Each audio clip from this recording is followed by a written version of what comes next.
जी बोल 13वें अध्याय का महत्व। श्री नारायण जी बोले, हे लक्ष्मी, अब तुम 13वें अध्याय का महत्व सुनो। दक्षिण देश में एक हरि नाम का नगर था।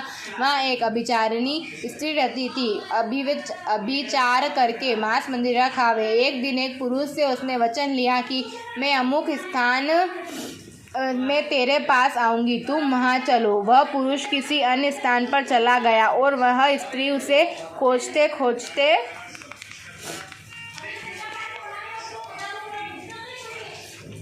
खोजते हैरान हो गई, पर वह पुरुष ना मिला। उधर पुरुष भी भागता फिरे। वह गणिका घर घर उसकी राह देखने लगी। राह देखते देखते सारा दिन व्यतीत हो गया, पर प्रीतम ना आया। शाम हुई तब वह गणिका प्रीतम का नाम ले लेकर पुकारने लगी। इतने में ही वह पुरुष मिल गया। दोनों बड़े प्रसन्न होकर बैठे कि इतने में एक शेर आया। गणिका को डरी देखकर सिंह बोला, अरे गणिका, मैं तुझे खाऊंगा। गंगा बोली, तू अपने पूर्व जन्म की बात कर, तू कौन है? सिंह बोला, मैं पूर्व जन्म में ब्राह्मण था, झूठ बोला करता था, बड़ा लोभी था, जुआ खेलता था तथा दूसरों का धन हर लेता था। एक दिन प्रातःकाल घर से निकलकर चला तो मार्ग में गिरते ही देह छूट गई। यमदूत पकड़कर धर्मराज के पास ले गए।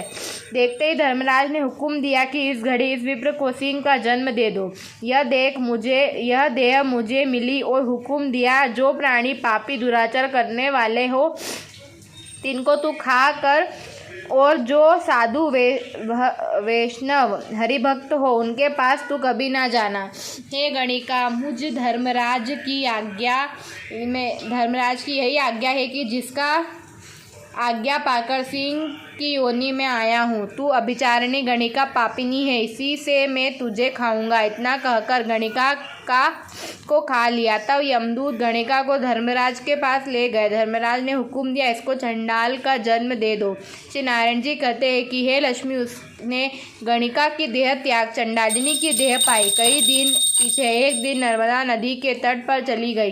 वहाँ क्या देखा कि एक साधु गीता जी के 13वें अध्याय का पाठ कर रहा था। उसने सुन लिया। जब अध्याय सुनकर प्रसाद पाया तो तुरंत चंडालिनी के प्राण छूट गए। देवदेही पाकर आकाश से विमान आया, जिस पर बैठकर वह बैकुंठ को चली। तब उस साधु ने पूछा, री, तूने कौन सा पुण्य किया जिसके करने से बैकुंठ को चली? चंडाली ने कहा, हे संत जी, इस गीता जी के 13वें अध्याय का पाठ को श्रवण कर मैं बैकुंठ को चली। पश्चात उसने पार्षद से कहा, कोई ऐसा यत्न करो कि जिस सिंह ने मुझे पहले गणिका में खाया था उसको भी साथ ले चलो। फिर उसने उस साधु से प्रार्थना की, हे संत जी, गीता के एक श्लोक के पाठ का फल उस सिंह के नियमित दे दो, उसका भी उद्धार हो जाएगा। तब उसी संत ने श्री गीता जी पाठ का फल दिया, जिसके तत्काल उस सिंह की देह छूटी और देवदेही पाई। तब दोनों विमान पर चढ़कर बैकुंठवासी होकर परम धाम को प्राप्त हुए। श्री नारायण जी ने कहा, हे लक्ष्मी जी, यह 13वें अध्याय का महत्व था। इसे प्रीति सहित पढ़ने का फल तो कहा नहीं जा सकता। यदि कोई अनजान से पढ़े तो भी परम धाम को प्राप्त होता है। श्रीमद् भागवत गीता का 13वां अध्याय संपूर्ण।